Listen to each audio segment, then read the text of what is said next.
আসসালামু আলাইকুম, কী অবস্থা সবার? আশা করি সবাই ভালো আছেন। আলহামদুলিল্লাহ আমিও ভালো আছি। তো আজকে আমাদের বাড়িতে রান্না হবে বিরিয়ানি।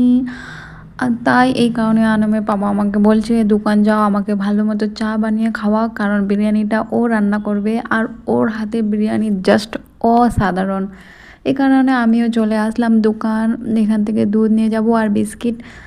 তো এখান থেকে আমি দুধ বিস্কিট নিয়ে বাড়ি আসলাম। বাড়ি এসে আমি খাচ্ছি আন্ডা পপ আর ও খাচ্ছে চা। আমি চা খাই না। তো এখন ও বিরিয়ানির প্রিপারেশান করতেছে। এখন ও মাংস রান্না করতেছে, মাটন বিরিয়ানি হবে। এদিকে ভাত ওর অলরেডি হয়ে গেছে, তারপরে ও বিরিয়ানিটা ভালো মতো রান্না করবে।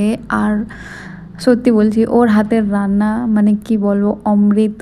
এত সুন্দর রান্না করে, যাই রান্না করুক না কেন, বিরিয়ানি বলো, অন্য কোনো সবজি বলো, মাছ মাংস যাই রান্না করে, অনেক অসাধারণ অসাধারণ। খেতে এত যে ভালো হয় কি বলবো, যে খাবে সে বলবে জাস্ট অসাধারণ। আর দেখতে পাচ্ছ বিরিয়ানি ওর রান্না কিন্তু কমপ্লিট। আর খেতে যে কি মজা হয়েছে সেটা শুধু আমি বলতে পারবো।